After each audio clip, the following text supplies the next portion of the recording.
Thank you for checking out the Week 2 show, Testosterone Fantasy Sports. We are happy to be with you. We know you love fantasy football as much as we do, and that's why you're tuning into a cable access television fantasy football show. So it's Jeff and Jesse here breaking down all of the matchups. Jeff making faces at me off camera, trying to get me off my A game. It's hard to shake the master, Jeff. Oh, I understand, Jesse. Well, this is cable access. We do this show. As Jesse likes to say, it's a very big labor of love for us. It is. And so in order to break the ice a little bit, we like to be ourselves here on the set and just have some fun. So thank you for joining us here. It's week 2, and if everybody watched all the exciting action from week 1, we want you to know the main rule for week 2 is don't panic. No matter what, the teams are going to settle in, but week 1 is always a little bit sloppy, a little bit crazy. Teams are nervous, balls are errant, and teams are just, still filling each other out and themselves. Everything's gonna settle down for you. And in week 3, we'll be starting to go over some of the trends versus mirages to help keep you on your fantasy football A game, to keep your team rolling throughout the very beginning. And if you're on the Fat Chat or on the website, we'll also help try to get you through those rocky times like 0-1, 0-2, 0-3 to right the ship going into the second half of the fantasy season. And on the flip side of the whole don't panic thing, Jeff, one thing that I really like to do, especially early in the season, is pick out a couple other owners in my league who might be 0-1 or 0-2 who might be panicking. Yeah. Larry Johnson has a bad matchup this week. Maybe you can get Larry Johnson on a real cheap after this week's game is over. You come in with the offer that includes Chris Brown or a player who's popped for a couple weeks in a row. Reese Jones-Drew and Brandon Jackson. You'd be surprised at what you can pull off just by going on to your commissioner and just sending out 6 different lopsided deals to 6 different owners who are in a bind right now. I remember one year in one of the leagues that we play in, one of the writers who currently writes for our website, I won't mention his name, actually traded LT at the very beginning of the season for Chris Brown. Oh, yeah, and then I got LT later. Yeah, you got LT later. Yeah. But he traded him for Chris Brown. So owners, no matter how crazy, will trade as they will. Yeah, they will. They will. They will. They really will. They will.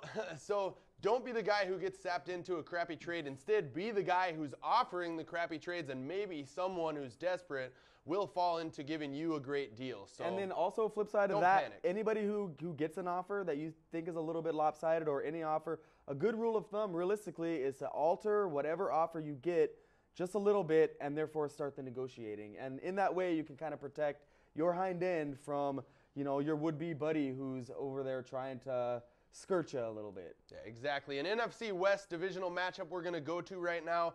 San Francisco traveling to St. Louis to play the St. Louis Rams, who lost their home opener last week to Carolina. They were down about that, but not as bad as they were after the game, Jeff, when they found out that franchise left tackle Orlando Pace now out for the season. Tell me, are the Rams reeling right now or what? Well, I think they have to be reeling just a little bit. I mean, they got a little bit surprised by the Carolina Panthers. We kind of saw it coming a little bit. I'm very impressed with the Panthers and what they have to bring to the table.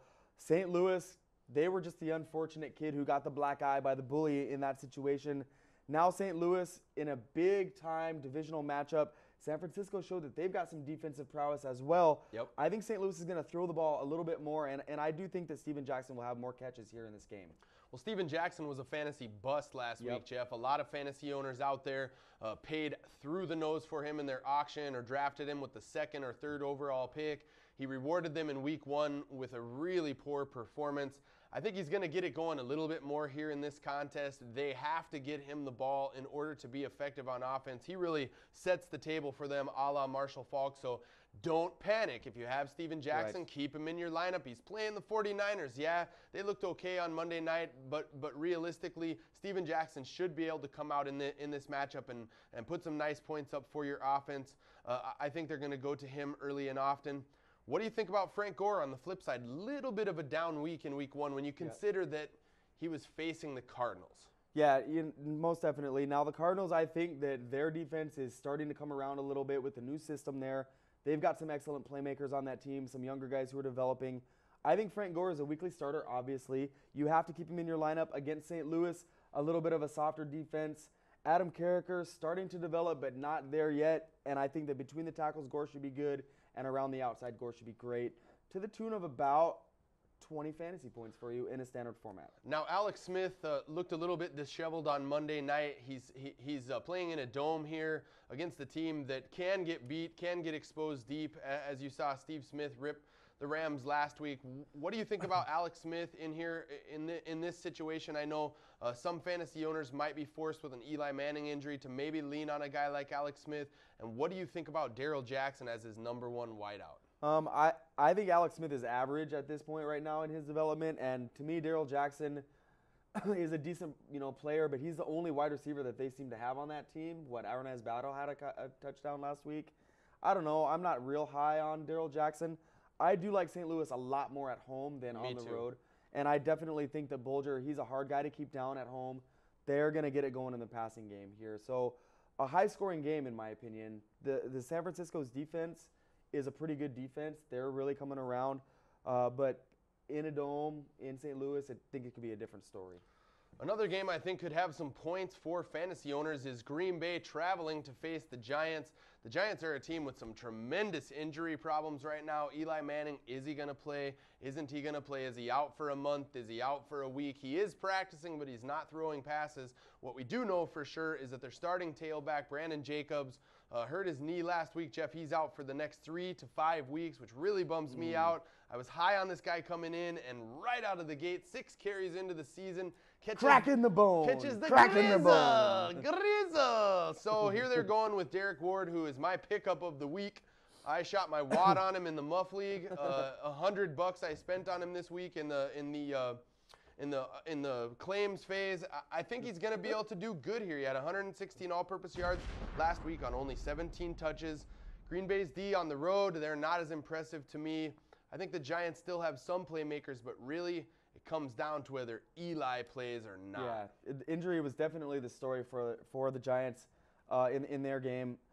Losing Osi Umenyiora like that is a big loss for them. They have Michael Strahan back, although it's going to take him a couple more weeks to really get into true game shape. And it definitely showed against Dallas in a stadium where there's really not that good of circulation down there. It seemed like the Giants' defense was soft and tired. Yeah. And I'm concerned that their defense is going to suffer with the same type of softness here. And I really like Brett Favre here again against the Giants' defense. One reason why is because Greg Jennings should be back. That's going to alleviate the double team from Donald Driver.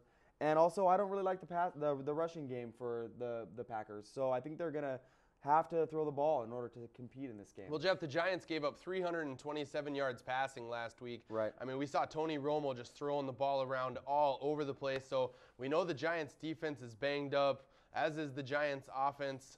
I do think that Green Bay will be able to throw the ball here at will. Brandon Jackson, a little bit of a slow start last week. You may want to consider just putting him on your bench for a little while. He only had 40 yards rushing against Philly, which Philly doesn't have a great run D to begin with now that Jeremiah Trotter's not there anymore.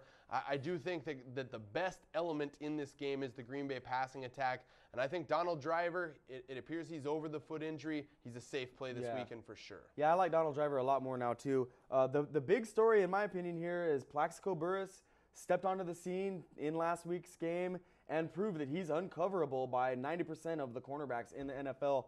I think that there's a definite career season alert here, and I'm going to stick with my prediction in the early preseason that Eli to Burress is going to be successful all year long, and that Plaxico could have a career season this year. Yeah, I know you've been really high on him so far, Jeff. He looked great in week 1. So here's hoping Eli comes back. Yeah, here's hoping Eli comes back, because if Eli plays in this game, I think you can start you obviously have to start Shockey. You can start Burress, and you can probably even start Ward if you're in a pinch, especially if you're a Jacobs owner. But if Eli doesn't, and they bring in the Pillsbury throw boy, Jared Lorenzen, I don't think their offense is going to do much. So we're crossing our fingers and hoping for Eli. Jared Lorenzen's like a prototypical linebacker, man. He'd fit in real well on our set He here. could be the 4th member of the Fat Pack. Exactly. Houston travels to Carolina now. Houston got it going in a major way last week. Andre Johnson catching a long touchdown. Matt Schaub looking like the man. They're dividing up their backfield a little bit more than fantasy owners would like, but now they travel to the team Jeff and I are both thinking could potentially make a Super Bowl run this year in Carolina. So tell me, does Houston's rhythm come grinding to a halt? Yeah, I think Houston's positivity is about to fall off the cliff.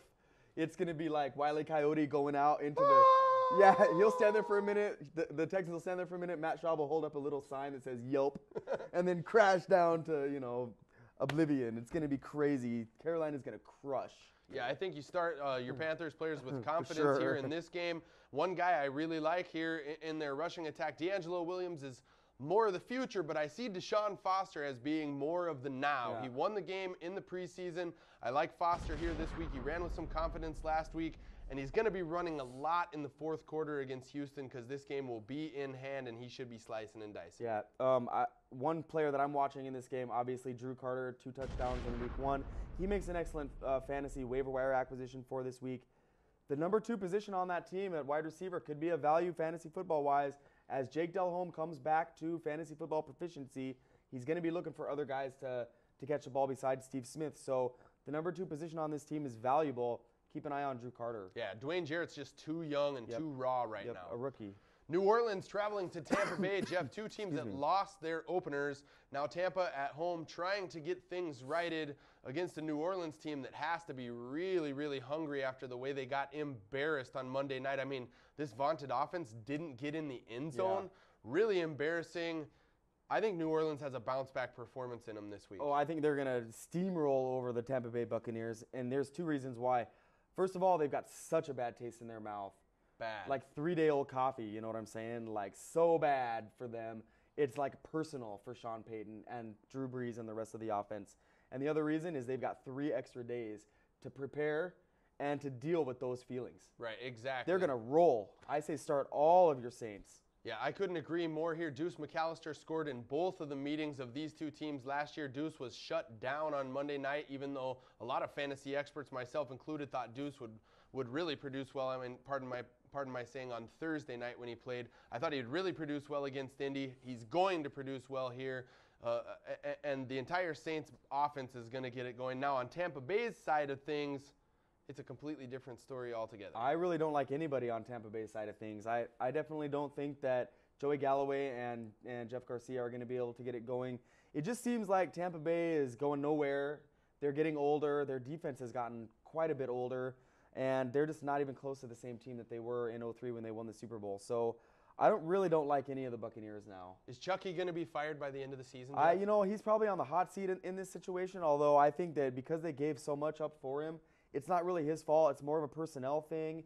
I think that Cadillac Williams could be a bust of a first-round draft pick getting taken so early like that. He's been kind of little, gets knocked around a lot, and I don't like what he's bringing to the table either. So to me, Pittman, you got to have him as your handcuff if you've got any Cadillac Williams, and you don't even want to start Pittman at all. Well, if Pittman's on the waiver wire, he's a decent pickup because a little later in the year they have a soft stretch in their schedule, and I think Gruden could be on the hot seat at that time, and Gruden's going to go with the best player. Sure. So, Cadillac Williams, if you've got him, I'm sorry, he sucks. Dallas at Miami, there's another second-year running back on the Dolphins squad who sucks, Jeff. And, of course, we're talking about Ronnie Brown. He's a disaster now, too. And, Jesse, they came from the same backfield, and what we're seeing here is that this might be a trend that running back by committees in college do not make good featured running backs in the NFL. Hello? I mean, that's totally logical. Hello? Totally logical. Oh, okay, thank you. So Dallas is traveling to Miami in this situation, and Dallas looked fantastic on Monday night. Hello, I'm telling you, they looked absolutely stellar. I don't know why I keep saying Monday night. They played on Sunday night. But Tony Romo slinging that ball all over the place, hitting T.O., hitting Witten, getting Sam Hurd involved, and it was really the thundering herd in this situation. I love Dallas this season, Jeff. They're looking like a Super Bowl contender. Yeah, they look great, although they've been dealing with some injuries on the defensive side of the ball. I think that they're going to struggle a little bit here in this game just simply because they're in Miami, and at the early part of the season, the defense from the Dolphins, who's a little bit old, at least they're fresh right now. You can't expect Tony Romo to put up 5 touchdowns again here in this game. No. Maybe 2, I would say, is a good prediction. Now, I'm hoping for 2. In our preseason game, Jeff, we talked a little bit about the Dallas backfield here, and we pointed out that traditionally Marion Barber had been the guy fantasy owners targeted. We said we liked Julius Jones a little bit more. Now, last week we saw Barber energize the crowd with a great touchdown run. Are we shifting our mindset back towards if you've got those 2 guys, you start Barber? Well, yeah. And that's what it was from the beginning.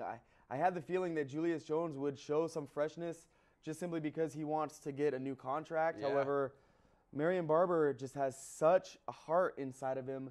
He runs, that hair flailing behind him. He hungry. Looks awesome, hungry as can be. And it's good for him to be the number 2 because he can pound and pound and pound. Julius Jones provides enough of a mix that's different. And I like their team to be another committee approach.